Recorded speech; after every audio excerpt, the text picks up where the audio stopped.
She was the wife, daughter, and employee who'd do anything for anybody and never asked for anything herself. Good old Lou, the family fixer, so desperate to be liked that she never noticed that they didn't respect her.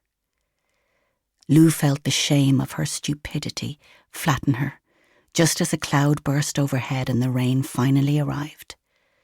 Lou let it pummel her, uncaring that she was getting wet and her dark hair was plastered to her forehead. The sea was unusually rough, and waves threw themselves wildly against the beach, green and brown tangles of seaweed washing in and out. Her mother had made an art installation out of seaweed once. Her mother. Out of the pain of last night, her mother's revelation was the worst. She'd taken Lou's childhood in one sharp move, smashed the perfect memories. "What did I do wrong?" Lou screamed at the ocean. The ocean ignored her and continued its giant swooping of water onto the beach. One sad woman standing in the rain was not on its agenda. Lou kicked at the sand, scattering dark lumps like demerara sugar all around. "I hate everyone!" She stared at the sea and the dark and frightening thoughts snaked back into her head. It had been there last night, rippling around in her aching heart, flitting in and out of her brain like a slow-acting poison as she lay in her bed, dry-eyed. She could gently go. She had decided. She wouldn't walk under a bus. No, that was not her. But if a bus flattened her when it veered out of control, that'd be okay, right?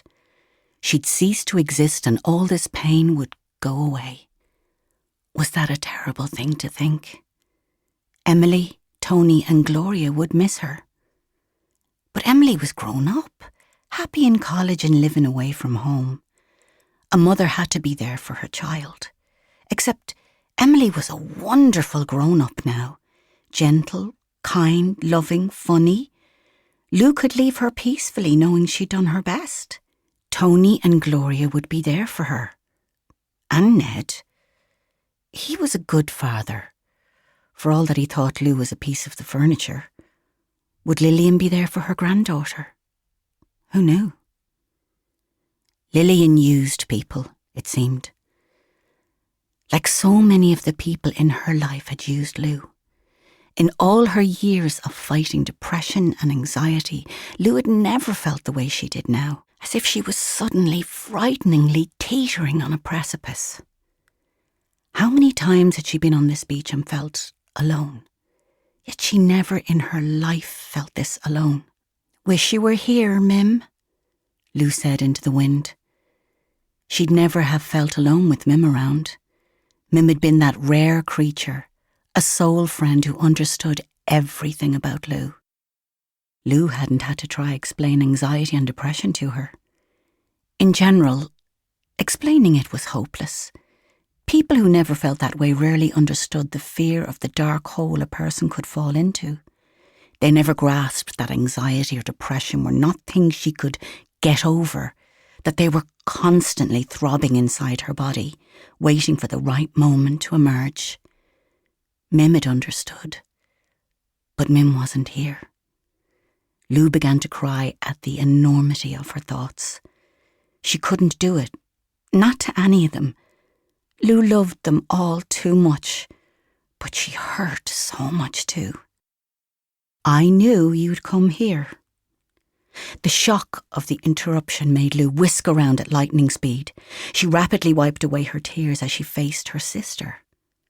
Tony stood behind her, a waterproof fisherman's hat jammed on her head, keeping the blade-like blonde hair dry. Her tall, slender figure was enveloped in a bulky padded coat that also appeared to be rainproof because drops of rain were sheeting off it.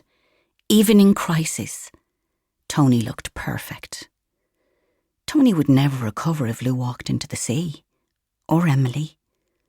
Her darling Emily. What had she been thinking? She could never do that, not to her family. "I came here to be alone," said Lou, and almost immediately